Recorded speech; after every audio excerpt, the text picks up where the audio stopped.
Les points d'Emile Griffith étaient redoutés dans le monde de la boxe. Mais ce qui le hantait le plus n'était pas ce qui se passait sur le ring, car derrière les titres et la ténacité se cachait un secret si dangereux qu'il le força à vivre une double vie. Griffith s'approche pour le consoler, et le Dr. Schiff s'occupe de lui. Une insulte cruelle de Benny Parrott déclencha l'une des nuits les plus violentes et inoubliables de l'histoire de la boxe. Ce n'était pas seulement une insulte, c'était une menace. Elle laissa un homme mort et l'autre portant un secret enfoui et une culpabilité qui le hanterait pour le reste de sa vie. Comment un seul mot a-t-il changé la boxe à jamais? Et comment Griffith est-il devenu une légende alors que toute sa vie était un mensonge? Pour comprendre comment tout cela a pris racine et comment cela l'a presque détruit, il faut remonter à ses débuts. Mais avant cela, dites-nous d'où vous regardez dans les commentaires ci-dessous. Emile Griffith n'a pas grandi en rêvant de ceinture de champion. Dans les années 1940, il n'était qu'un enfant parmi 8 dans une maison bruyante de la classe ouvrière à St. Thomas. La vie était simple. Tâches ménagères, musique, survie. Personne n'attendait de lui la grandeur. Mais tout changea lorsque la famille Griffith déménagea à New York. Le rythme était différent. La pression aussi. Pour aider, Émile prit un emploi dans un magasin de chapeaux à Manhattan. Il était discret, bâti comme une statue et fort comme tout. Son patron, Howie Albert, le remarqua et fit une suggestion qui changea tout. « As-tu déjà pensé à la boxe ?» Au début, il entra dans le gymnase par curiosité. Mais ce que les entraîneurs virent, c'était un talent brut, de la vitesse, de l'équilibre, de l'instinct. En quelques mois, il gagnait des tournois amateurs, battant facilement des combattants plus expérimentés. Son ascension n'était ni lente ni discrète. Il était un naturel. À la fin des années 1950, Griffith déchirait la division des poids welters. Jab précis, jeu de jambes fluide, un QI de ring bien au-delà de son âge. Il ne se contentait pas de gagner, il faisait passer les bons combattants pour des moyens. Et en dehors des cordes, il était tout aussi désarmant, poli, humble, charismatique sans effort. Dans un sport rempli de grandes gueules, Griffith n'avait pas besoin de parler. Il laissait ses poings parler pour lui. En 1961, son moment arriva. Un combat pour le titre contre Benny Kid Parrott. Griffith boxa magnifiquement, prit la ceinture et prouva ce que les initiés savaient déjà. Il n'était pas seulement un prétendant, il était l'avenir de la division. Et pendant un bref instant, tout semblait possible. Griffith n'accumulait pas seulement des victoires, il écrivait l'histoire. Il combattit un record de 337 rounds de championnat, un nombre stupéfiant qui témoigne d'une endurance dont la plupart des boxeurs ne peuvent que rêver. Il n'évitait pas les adversaires, ne choisissait pas des combats faciles. Il se présentait, affrontait n'importe qui, et prouvait encore et encore qu'il était au sommet. Mais il y avait toujours plus en jeu que ce que les fans voyaient sur le ring. La boxe exigeait un masque, fait de dureté, de masculinité et de bravade. Et Griffith portait ce masque avec brio. Pour le public, il était tout ce qu'un champion devait être. Habile, posé, inébranlable. Mais, en coulisses, il était forcé d'enterrer une vérité que la société et le sport n'avaient pas de place pour accueillir. Et cette pression était implacable. Dans une époque qui punissait tout ce qui sortait de la norme, Griffith devait rester vigilant à tout moment. Pas seulement pour éviter les coups, mais pour éviter les soupçons. Il savait qu'un mot mal placé, un faux pas, pouvait tout détruire. Pourtant, il continuait à performer. Il continuait à gagner, à attirer les foules. Il était respecté par ses pairs, adoré par les fans, et considéré comme l'un des combattants les plus techniquement doués de sa génération. Mais l'écart entre l'homme et le mythe grandissait. Il était en équilibre sur le fil du rasoir. Vivant deux vies, l'une sous les projecteurs, l'autre dans l'ombre. Ce n'était qu'une question de temps avant que ces mondes ne se heurtent. La seule question était quand.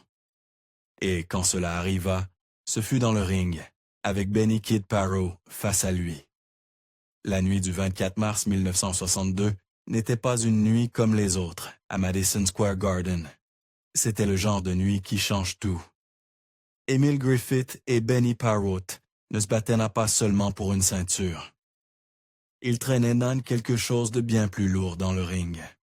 L'orgueil blessé, la douleur personnelle et un secret qui n'avait pas sa place en Amérique. Griffith avait déjà pris le titre welterweight de Parrot une fois. Parrot l'avait repris dans une décision controversée.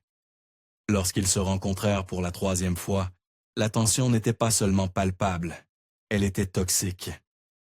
Tout le monde savait que ce combat avait une histoire, mais personne n'était préparé pour le moment qui alluma la mèche.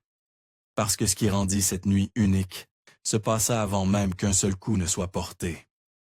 Lors de la pesée, Parrot se pencha et cracha un mot qui brisa tout. Maricon, une insulte espagnole désignant un homme gay. À une époque où le moindre soupçon d'homosexualité pouvait mettre fin à une carrière, ce mot n'était pas seulement une insulte, c'était une menace. Et Griffith l'entendit haut et fort. Quand les deux hommes montèrent sur le ring, les enjeux avaient changé. Ce n'était plus une question de titre, c'était une question de rage, de survie, d'un homme forcé de prouver encore qu'il avait sa place dans un monde qui le tolérait à peine. Le combat fut diffusé en direct sur ABC. Des millions d'Américains regardaient, s'attendant à un match de boxe. Ce qu'ils virent fut une tempête. Les premiers rounds furent brutaux, les deux combattants s'enfonçant et échangeant des punitions. Mais sous le rythme des coups, quelque chose de plus sombre se construisait. Griffith ne se battait pas seulement pour la victoire.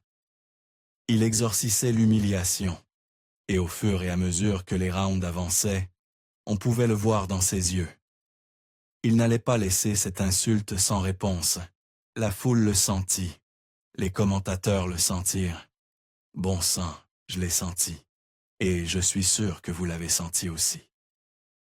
Tous ceux qui regardaient savaient que quelque chose de dangereux allait se produire. Au 12e round, le combat s'était transformé en quelque chose de bien plus inquiétant qu'un sport. Griffith accula Parrot contre les cordes, et alors, le barrage céda. Il lança 29 coups en un peu plus de 6 secondes. Pas de jeu de jambes, pas de stratégie, juste une fureur brute déchaînée, sans hésitation. Ce n'était pas une combinaison de boxe, c'était un règlement de compte violent, déclenché par l'humiliation, la douleur enfouie et des années de silence. Griffith ne s'arrêta pas parce que quelque chose en lui s'était brisé, et l'arbitre Ruby Goldstein resta figé. Applaudissements. Peut-être s'attendait-il à ce que Parrot signale sa reddition. Peut-être était-il paralysé par le choc de ce qu'il voyait. Mais quand il intervint, il était déjà bien trop tard. Parrot s'était effondré dans les cordes, inconscient, bien avant que le dernier coup ne soit porté. Les acclamations de la foule s'éteignirent instantanément lorsque la réalité s'installa. Le silence à Madison Square Garden était assourdissant, car tout le monde savait que ce n'était pas juste une défaite. C'était une tragédie qui se déroulait en temps réel. Parrot fut transporté d'urgence à l'hôpital, mais le mal était fait. Son état était déjà désespéré. Pendant 10 jours atroces, il s'accrocha à la vie. Puis il disparut. Mort à 25 ans. Tué non pas par un seul coup, mais par tous les moments, toute la rage et tous les risques qui l'avaient précédé. Les retombées furent sismiques. ABC, secoué par ce que des millions de personnes venaient de voir à la télévision en direct, annula ses prochaines diffusions de boxe. Les critiques ne se contentèrent pas de blâmer le sport, ils le condamnèrent. Les promoteurs furent attaqués. Les mesures de sécurité médicale furent remises en question. Et chaque doigt pointait dans une direction différente. Pourquoi Goldstein n'a-t-il pas arrêté le combat plus tôt? Pourquoi l'équipe de Paro l'a-t-elle laissé combattre à nouveau après une série de guerres brutales? Tous les impliqués durent répondre à des questions difficiles. Mais la vérité la plus hantée était aussi la plus simple. Personne ne pouvait remonter le temps. Pour Emil Griffin, la victoire eut un prix étrange. Dans les interviews, il parlait des cauchemars qui le hantaient. Se réveiller trempé de sueur, revivant ce moment encore et encore, voyant le corps inerte de Paro dans ses rêves. La culpabilité le suivait partout. Parfois, il se demandait pourquoi c'était Paro qui était mort et pas lui. Mais ce n'était pas seulement les cauchemars qu'il devait affronter. Griffith commença à recevoir des lettres de haine, des lettres d'inconnus, de supporters de Paro, l'accusant d'être un meurtrier. Les gens croyaient qu'il avait tué Benny, intentionnellement, que ce n'était pas juste de la rage, mais une intention froide. Il avait gagné le combat et repris le titre. Mais la victoire eut un coût qu'il n'a jamais cessé de payer. La tragédie changea le sport, du moins sur le papier. Les normes médicales furent réexaminées, les protocoles de sécurité mis à jour, et le rôle de la télévision dans la diffusion de la violence fut questionné. Mais pour Griffith, le combat laissa une cicatrice bien plus profonde que n'importe quel titre ou changement de règle. Chaque poignée de main, chaque gros titre, chaque acclamation portait une note de bas de page implicite. C'est l'homme qui a tué Paro. Et l'ironie la plus cruelle, ce n'était pas tout le poids qu'il portait. Car au-delà des gants et de la culpabilité, il y avait une bataille plus profonde, une guerre plus silencieuse que Griffith menait chaque jour. Il vivait un mensonge en pleine lumière. Sa carrière, sa réputation, même sa sécurité dépendirent d'un secret qui ne devait jamais être révélé.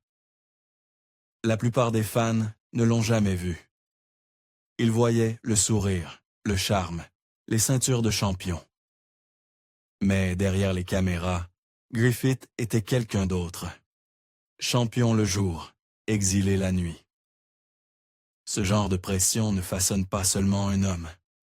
Elle le brise de manière lente et invisible. Et finalement, cela le rattrapa.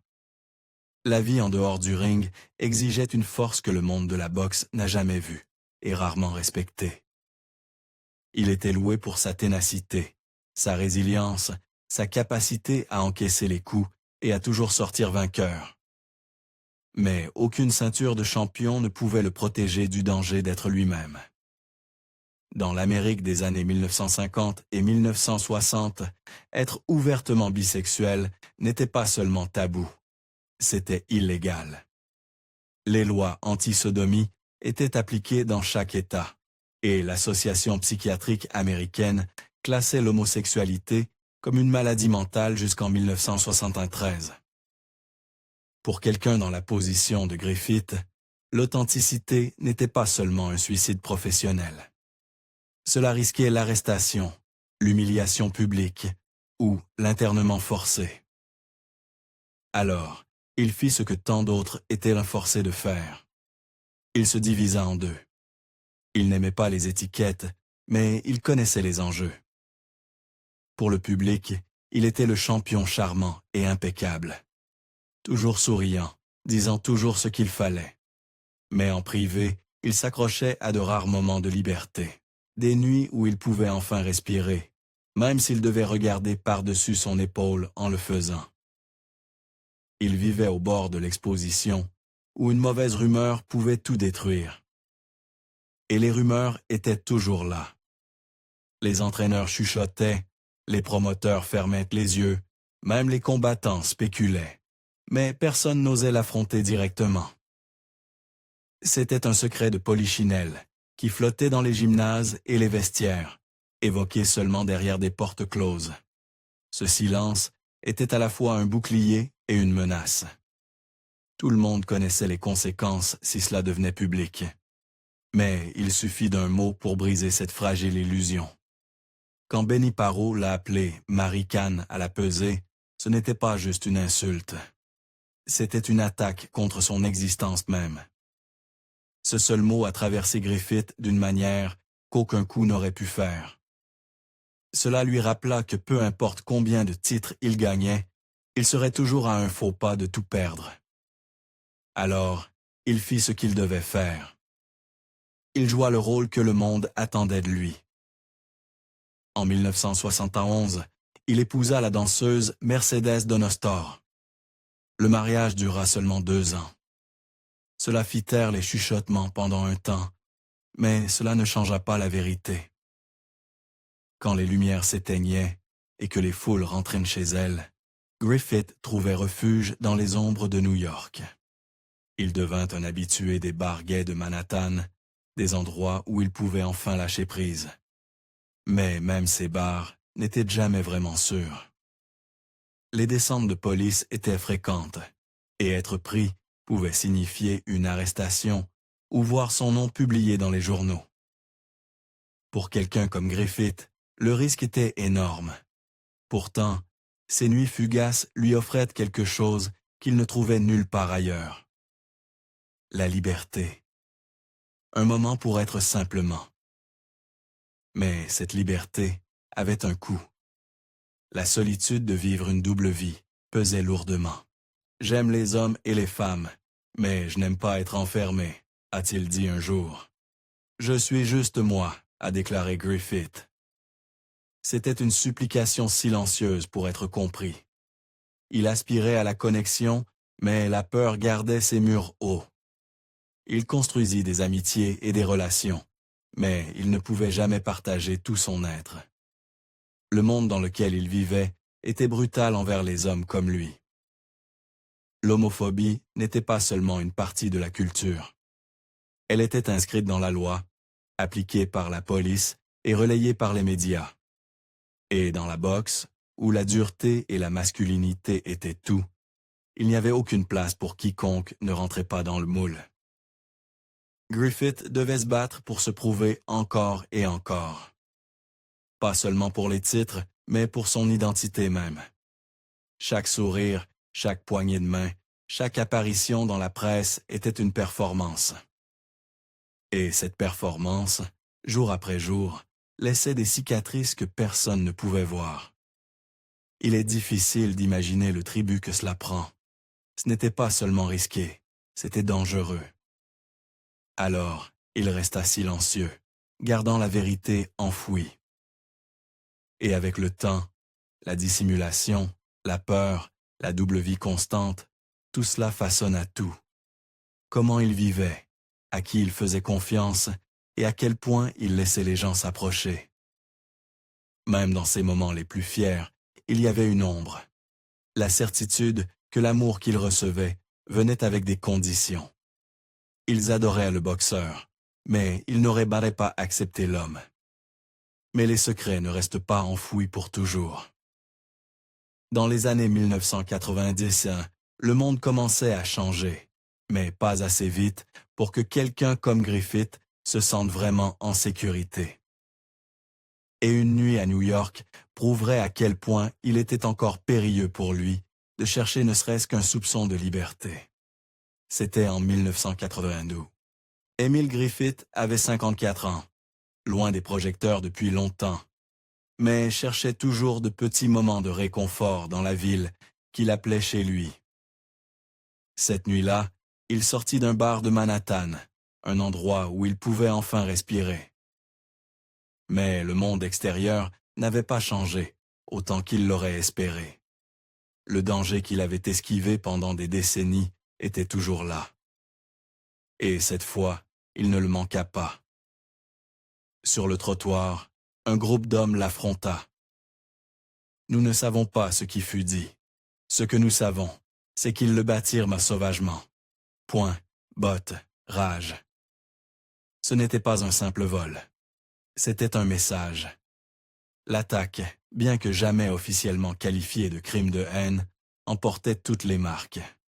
Un rappel que même dans les années 90, et même aujourd'hui, être différent pouvait vous coûter la vie.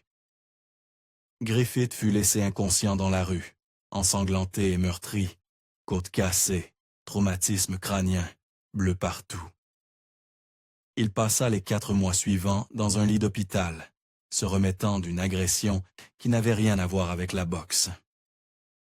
C'était un homme qui avait survécu à des guerres sur le ring. Et pourtant, cela faillit l'achever.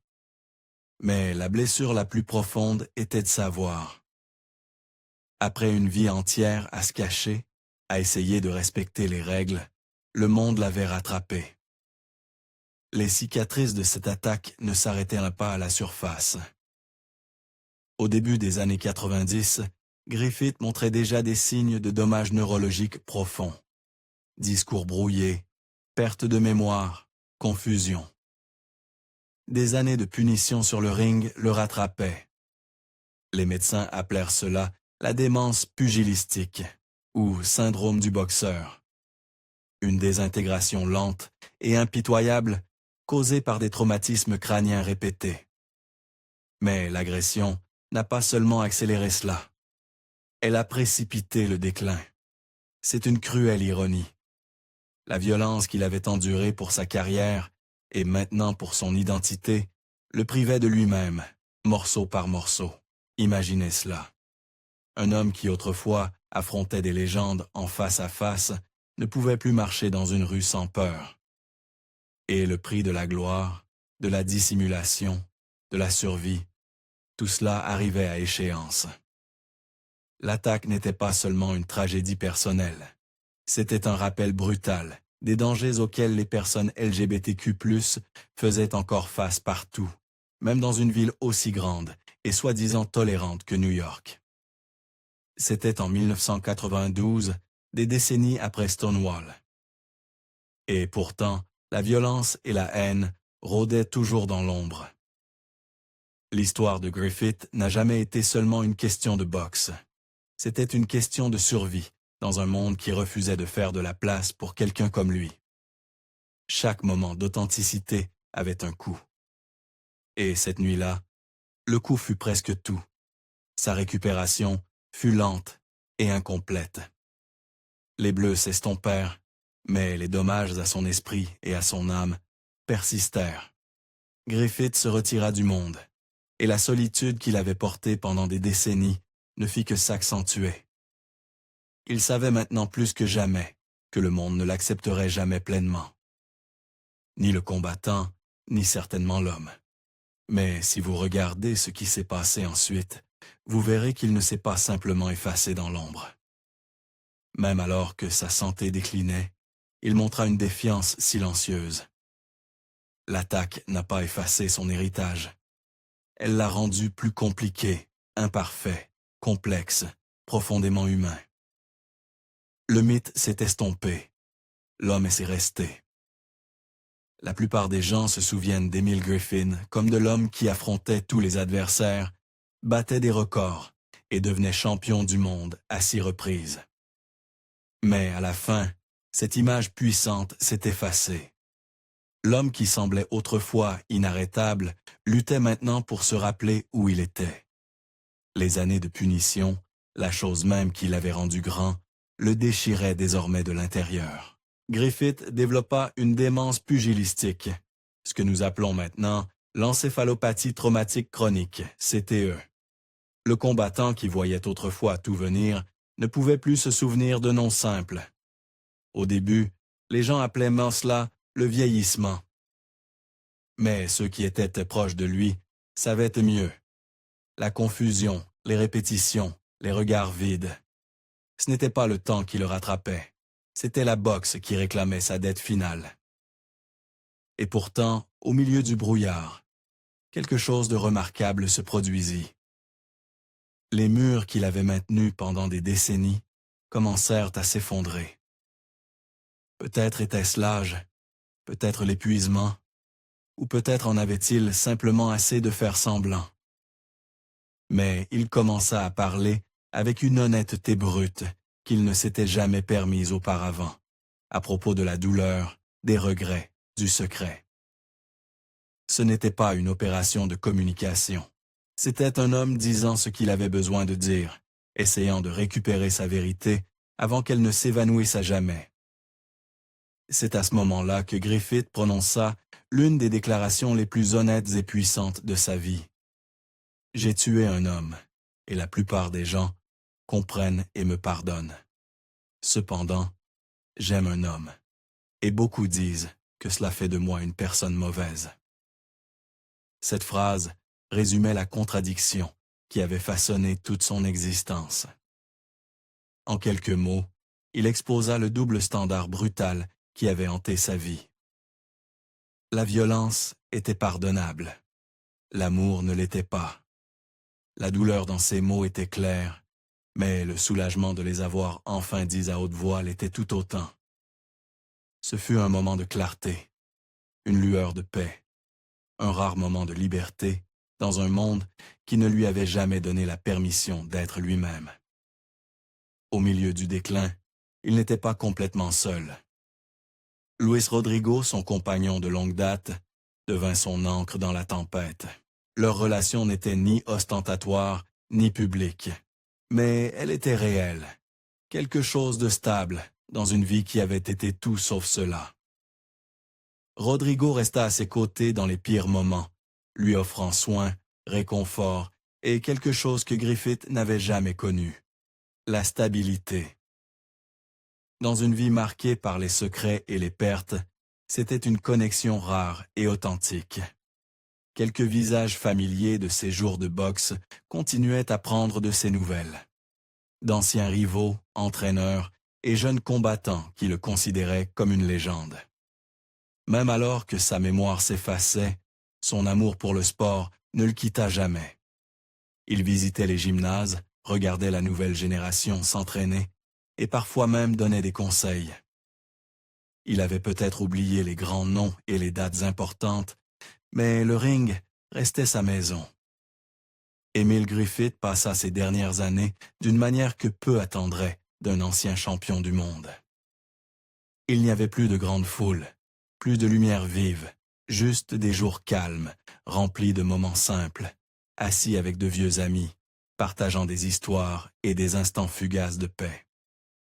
La culpabilité pour la mort de Benny Parot, les années de dissimulation et la douleur de ne jamais être pleinement accepté pesaient sur lui. Mais il continuait d'avancer. Parce que le dernier chapitre de Griffith n'était pas une question de défaite. C'était une question de la rare force qu'il faut pour affronter la vérité de qui vous êtes quand le monde a passé toute votre vie à vous dire de l'enfouir. Il endura plus que ce que la plupart des gens pourraient supporter. Tragédie, secret, violence et maladie. Pourtant, d'une certaine manière, il continuait à chercher la paix. L'honnêteté qu'il embrassa, l'amour qu'il se permit enfin, furent des victoires en elles-mêmes. Son histoire ne se résume pas au titre ou au moment fort. C'est une question de ce qui se passe quand les attentes du monde entrent en collision avec la vérité d'une personne, et comment ces ondes se prolongent pendant des décennies. Alors, quand vous pensez à Emile Griffith, ne vous contentez pas de l'imaginer comme le champion avec les poings levés, mais comme l'homme qui rentrait chez lui chaque soir, portant le poids d'un seul moment et d'un secret qui changea tout. Souvenez-vous de l'homme qui continua à se battre longtemps après que les foules furent rentrées chez elles. Parce que les combats les plus durs ne se déroulent pas toujours sur le ring. Parfois, ce sont ceux que vous menez juste pour être vous-même. Alors, voici ma question pour vous. La vie d'Emile Griffith aurait-elle été différente s'il avait émergé à notre époque? Comment pensez-vous que les pressions et les jugements de la société redessinent nos légendes? Partagez vos réflexions dans les commentaires ci-dessous. Parlons des combats que personne ne voit.